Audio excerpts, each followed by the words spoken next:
The room didn't applaud the guard's words. It did something far more dangerous. It began to talk. "It wasn't that bad," a man near the bar said quickly, too quickly, as if speed could soften meaning. "He was just doing his job." "That's exactly the problem," another voice answered from the couch, sharper now that permission had been granted. "So were a lot of people in history." A ripple of tension moved through the guests, not like a wave, but like a fracture spreading through glass. Conversations overlapped. Defenses rose. Excuses followed. "We're not racists," someone insisted. "This is being blown out of proportion." "No," a woman replied, her hands shaking slightly as she set down her drink.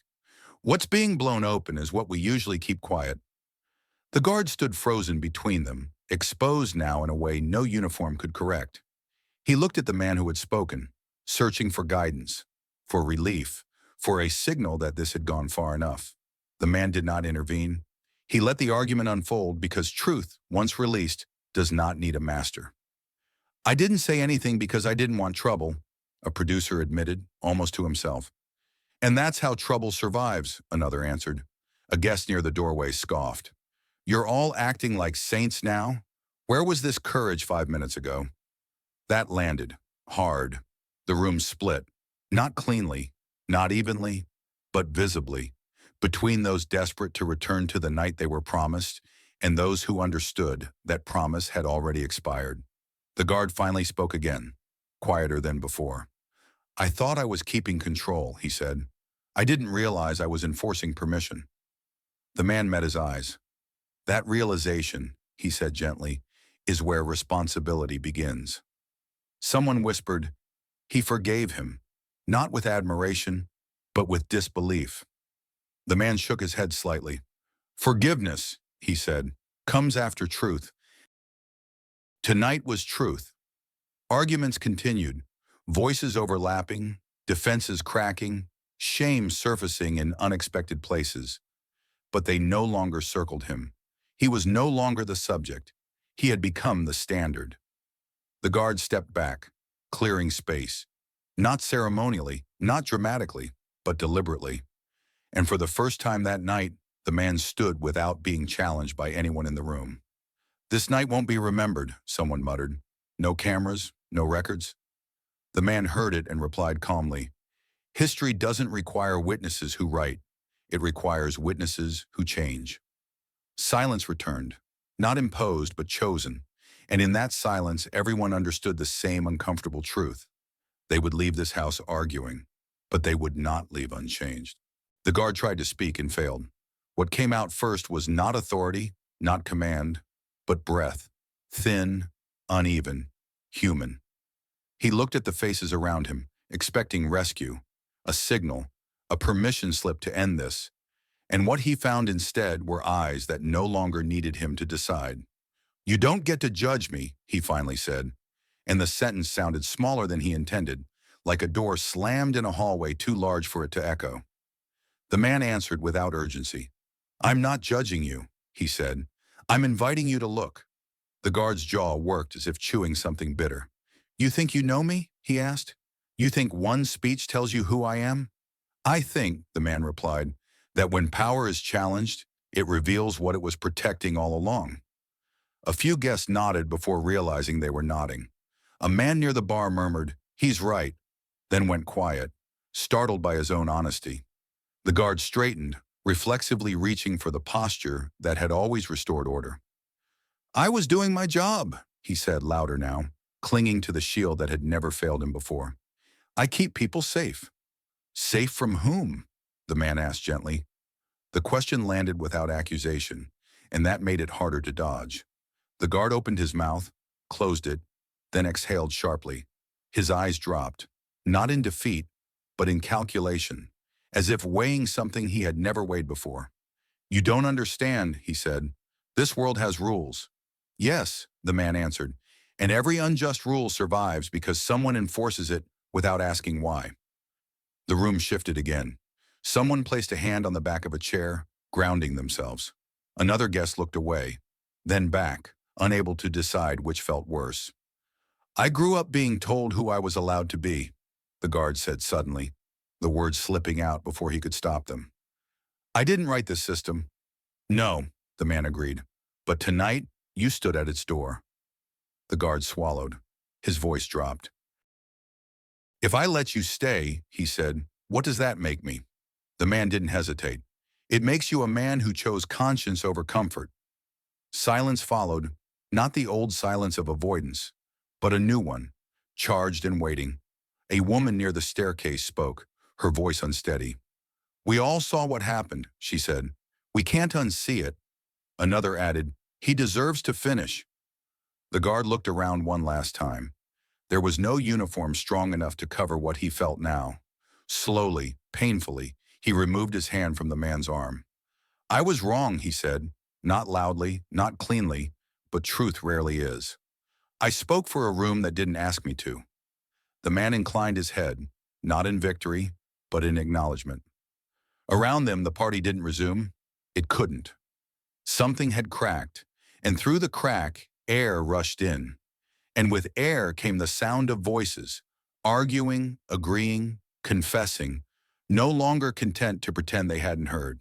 When he spoke again, it was no longer a conversation with a guard. It was a sermon addressed to a room that had unknowingly gathered for one. I want you to understand something, he said, voice steady, measured, carrying a rhythm older than the house itself. God does not ask at the door who invited you.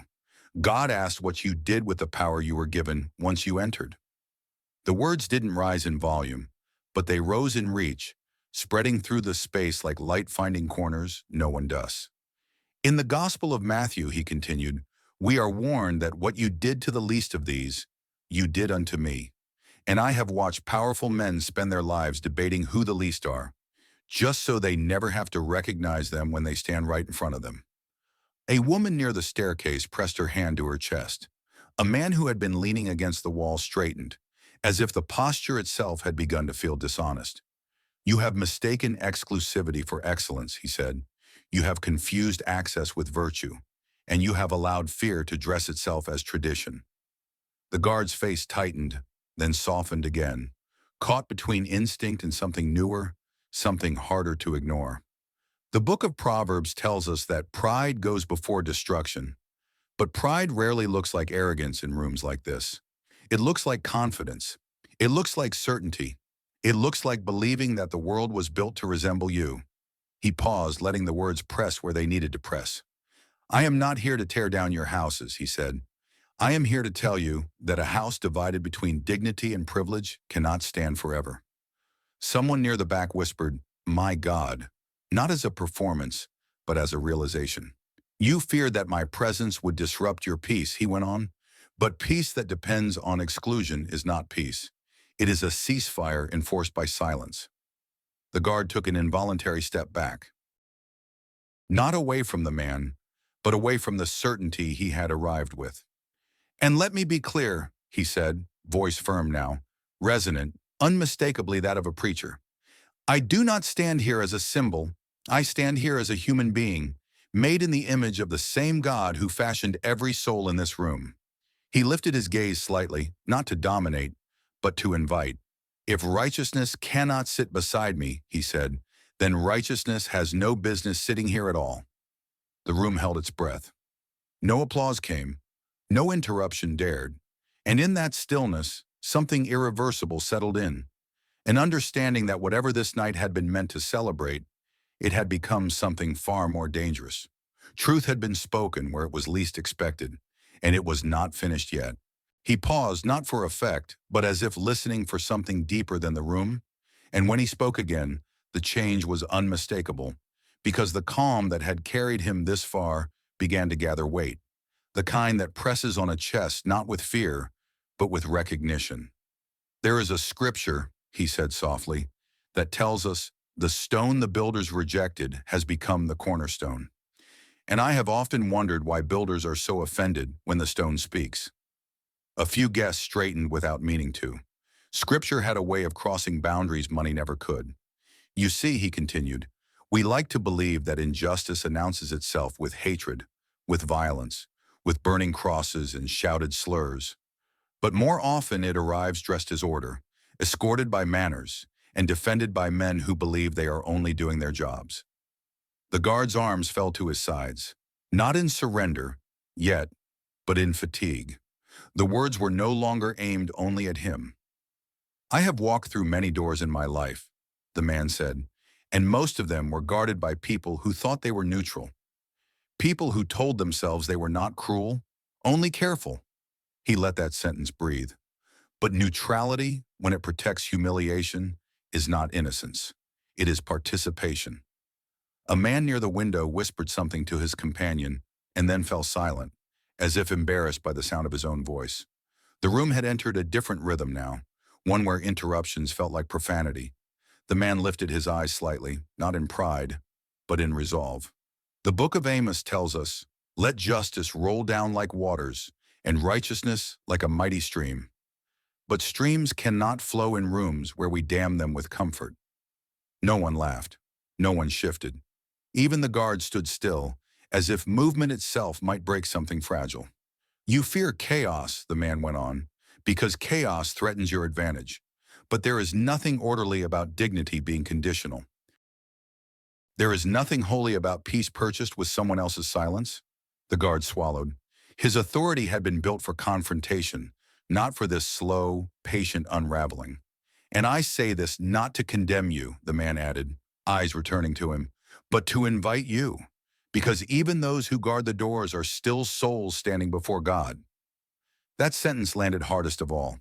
For the first time, the guard's face changed, not defensively, not angrily, but inwardly, as if something he had carried without naming had suddenly been named for him. The man took a final breath, deeper than before. "I have been told my whole life to wait," he said, "to wait for a better season, a better mood, a better time. But Scripture reminds us that now is the accepted time, and tonight now has arrived in this room." No one spoke. No one moved.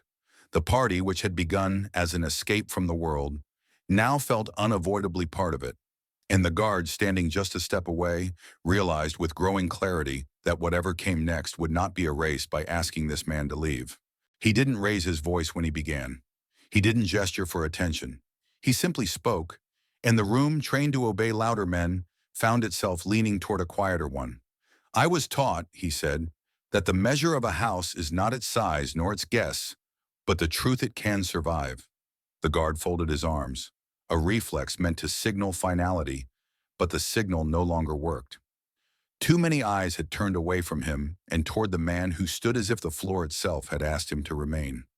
"You fear disorder," the man continued, eyes moving calmly from face to face.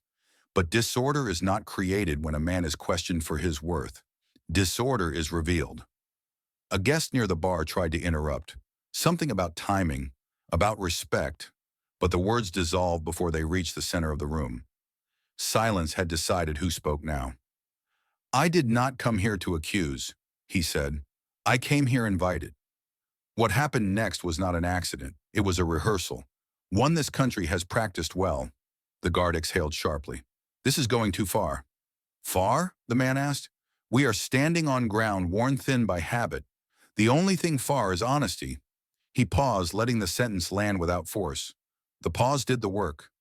"You asked who belongs," he went on. "Belonging is not granted by proximity to fame. It is not stamped by money, and it is not enforced by uniforms." A few heads nodded. Small movements, private agreements surfacing in public. The guard shifted his weight, uncertain now whether to advance or retreat. "You're twisting this," he said. "This is about rules." "Yes," the man replied.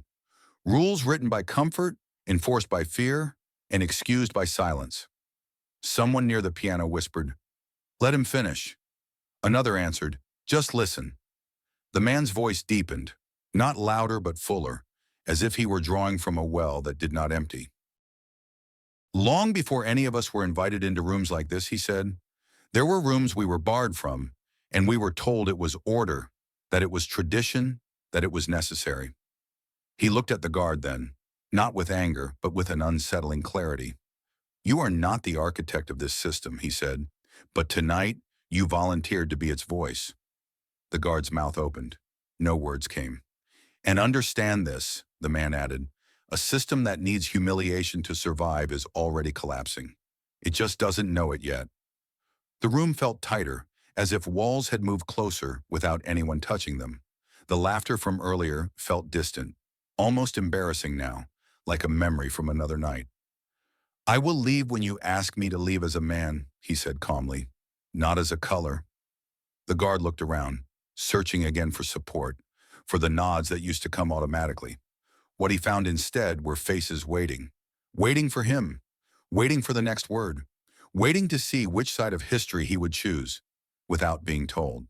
No one officially granted him permission to continue, and no one officially stopped him either, which was exactly how moments like this survived, balanced on cowardice disguised as courtesy. The guard looked from face to face, waiting for someone important enough to decide for him, but the important people were suddenly very interested in the floor. "Finish what?" the guard asked, forcing a laugh that didn't land. "This isn't a lecture hall." The man inclined his head slightly. "No," he said. "It's a living room, and living rooms have always been where uncomfortable truths begin." A ripple of unease moved through the guests. This wasn't the language of confrontation they were used to. No shouting, no threats, no drama they could dismiss as bad manners. It was measured, patient, dangerous in its calm. "You're making people uneasy," the guard said again, clinging to the one argument that still felt respectable. "That's not why they came." "Unease," the man replied, "is often the first sign that conscience is waking up." A man near the fireplace scoffed. "That's poetic," he said, "but this is a party." The man turned toward him. "And that," he answered, "is exactly why this matters. Because injustice prefers chandeliers to courtrooms. It hides better here." Several guests shifted. Someone set a glass down too hard. Another guest crossed his arms, suddenly defensive, as if accused without being named. The guard stepped in again, trying to reclaim the rhythm of command. "You're assuming a lot," he said. "Nobody here is against you." The man looked at him steadily. "I'm not assuming hatred," he replied. "I'm observing indifference." That word struck harder than any insult. Indifference was harder to deny. Hatred could be disowned. Indifference lived quietly in everyone. "I didn't come here to disrupt," the man continued. "I came because I was invited. But I stayed because I was tested." The guard shook his head. "Tested? You're not the victim here." "No," the man said gently. "I'm the mirror." The room absorbed that in silence. A few guests felt the uncomfortable sensation of being seen without being spoken to, of being included in something they hadn't volunteered for. "You could have asked my name," the man went on. "You could have asked why I was here. You could have treated me as a human before a category. And you could have just left," the guard shot back. "Yes," the man agreed. "I could have, and many have for generations. That's how this arrangement survives." The guard opened his mouth, then closed it. He was running out of simple answers. A woman near the window spoke, hesitant but audible. "Let him talk," she said. "We're already uncomfortable." Another voice followed. "We've heard worse things tonight from people we applauded." The guard turned, startled by the shift. Authority depends on isolation, and isolation was cracking. The man took another breath, not to escalate, but to prepare. His posture straightened, not in defiance but in resolve. "I won't be long," he said, "but before I leave this room, I need you to understand something." He paused, letting the silence do its work. "What you call order," he continued, "has always required someone else to accept humiliation quietly. Tonight, that silence broke." The guard felt it then, the moment slipping beyond his control, and for the first time since stepping in front of the man, he didn't know what to do next. The man looked at the room one last time before continuing. "And now," he said, "I will speak not as a guest, but as a witness." No one rushed to defend him. No one rushed to remove him either.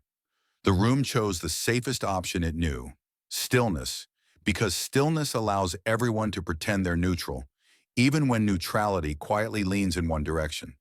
The guard loosened his grip but didn't step back, as if distance itself might look like surrender. He scanned the faces around him, searching for backup, for agreement, for the familiar nods that usually came without asking. What he found instead was hesitation, and hesitation to a man used to control felt like betrayal. "You're causing discomfort," the guard said. lowering his voice again, reclaiming the tone of order. People are here to relax. The man nodded slowly. Comfort, he replied, is often the first thing injustice asks us to protect. That sentence moved through the room differently than the others had. It didn't provoke. It didn't accuse. It simply settled, and several guests felt it land somewhere they hadn't cleaned in years.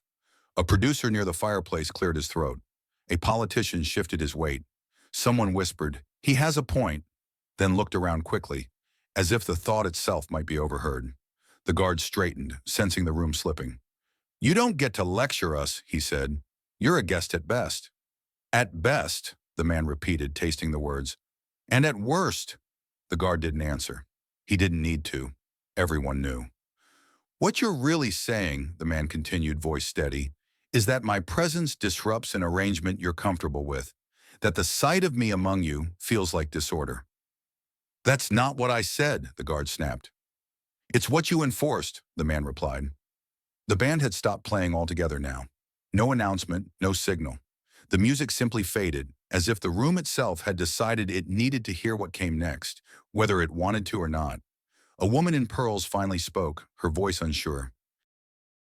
"Maybe we should all calm down," she offered, the universal plea of those who benefit from calm. The man turned toward her, not unkindly. "Madam," he said, "calm has been a luxury afforded to some and denied to others for a very long time." The guard felt it then. That shift where authority stops being automatic and starts being questioned. He stepped forward again, reclaiming space. "I'm ending this," he said. "Now." The man didn't move. He didn't raise his voice. He simply stood where he was, as if rooted by something deeper than stubbornness. "You can escort me out," he said. "You can embarrass me. You can even hurt me. But you can't undo what's already happened in this room." "And what's that?" the guard demanded. The man looked around, at the famous faces, the expensive clothes, the eyes that no longer looked away as quickly as before. "You've heard the truth," he said, "and truth once heard doesn't leave quietly." For the first time, the guard hesitated openly. The room felt it. Power, exposed, always does. Somewhere near the back, a man muttered, "Maybe we should let him finish." Another voice followed, "Just hear him out." The guard turned, startled, not by the words but by where they came from. The man took a breath then, deeper than before, as if gathering something ancient and steady inside his chest. "If you will allow me," he said, not asking permission so much as offering inevitability, "I have more than one sentence." And in that moment, with no music and nowhere left to look, the room realized it had crossed into something it could no longer control. The guard's hand stayed on the man's sleeve, not violent, not gentle, just firm enough to remind everyone who controlled movement in this room. And for a moment, the only sound was fabric tightening under fingers, a small noise carrying the weight of authority practiced too often. "Let's not make this a scene," the guard said, careful to sound reasonable, because power prefers politeness when it's cornering someone. "You're in the wrong space. It happens." "A scene?" the man asked quietly, glancing at the hand on his arm, then back at the guard's face. "Is that what you call it when someone is questioned for existing?" "I call it security," the guard snapped, then did what he always did when challenged. He reached for the name that solved problems. "I protect Elvis Presley. I protect the people he invites." A murmur moved through the room, not disagreement, not support, just relief. Elvis's name settled the issue for many of them, like a stamp pressed onto a document they didn't want to read. "So you speak for him?" the man asked. The guard scoffed. "I don't need to. Everyone here knows what kind of crowd this is." The word kind lingered, unfinished and unmistakable. A man near the bar adjusted his cufflinks. A woman stared too intently at the piano. Someone laughed, late and nervous, then stopped. "This isn't personal," the guard continued, encouraged by the room's silence. "It's about order, about keeping things appropriate." "And who decides what's appropriate?" the man asked. The guard didn't hesitate. "People who built this world." That answer landed heavier than an insult, because it wasn't shouted or defended. It was stated like a fact. The man inhaled slowly. "Every world built on exclusion," he said, eyes moving across the guests, "eventually collapses under its own weight." The guard laughed, sharper now. You sound like a preacher. A few smiles appeared, grateful for a way to dismiss him. I am, the man replied. Something shifted, subtle but real. Curiosity crept in where dismissal had been. The guard tightened his grip slightly. Then preach somewhere else. He guided the man one step toward the exit. The man didn't resist, but he turned his head to the room and spoke clearly, without raising his voice. It's remarkable, he said, how many powerful people confuse comfort with innocence and silence with virtue. Who is this guy? Someone whispered. The guard answered without looking back. Nobody important. The man freed his arm without force and straightened, standing now in a way the room couldn't ignore. History will decide that, he said. The guard stopped. Slowly, doubt crept across his face. You really think history's on your side? The man met his eyes steady. I don't think, he replied. I know. A name moved through the room then, soft at first, uncertain, until it found shape. Martin Luther King Jr. still hadn't raised his voice, but the room was already listening. Nobody expected what happened next, and that alone explains why the story survived only as a whisper. Because the moment Elvis Presley's head of security stepped into a black man's path, the room heard a sentence sharp enough to cut through music and champagne alike. Tell me who invited you, because your kind doesn't mingle with our kind. The mansion was built to forget the outside world. Perfume, cigar smoke, soft laughter, and the calm certainty of people who never get questioned filled the air. Elvis was somewhere inside, felt more than seen. His name passed quietly like a password that opened doors without asking. Near the chandelier's cold light stood a man in a dark, well-fitted suit. He wasn't loud. He wasn't hiding. He simply stood there, composed, present. The kind of calm that unsettles rooms addicted to hierarchy. In places like this, a black man's confidence reads as intrusion. The guard reacted fast, broad shoulders blocking the space with practiced authority, palm raised in polite control. Hold it, he said. Private party. I need to see your invitation. The man turned without fear, and the lack of it irritated the guard more than defiance ever could. Good evening, he replied. Is there a problem? The guard's eyes moved over him, measuring, dismissing. He leaned closer, not to be discreet, but to make sure witnesses were close enough. I don't know who you think you are, he said, voice low and cutting, but this area is reserved for people Elvis actually knows. A laugh died mid-breath. Glasses paused halfway to lips. The band kept playing, thinner now, like it sensed it was meant to cover something ugly. I'm here as a guest, the man said. A guest, the guard repeated, flicking his gaze toward white faces in tailored suits. Listen, I'm trying to save you embarrassment. A black man doesn't stand around white celebrities unless he's working. The word working landed like spit. Silence thickened, not peaceful, but exposed. And in it you could feel 63 people making the same calculation. If I speak, what does this room become for me? The man's expression softened instead of hardening, and that made the guard bristle. Tell me something, the man asked quietly, forcing the room to lean in. If this were really about invitations, why am I the only one you questioned? The guard's jaw flexed. He could retreat, call it procedure, keep control. Instead, he chose certainty. Because I protect Elvis, he said. I protect this room, and you're in the wrong place. The man nodded once, as if he'd heard that sentence all his life. Then remove me, he said gently, but don't pretend you're guarding a door. He paused, letting the silence tighten. You're guarding a lie. The guard reached for his arm, and the party became a test. No one formally ended the party.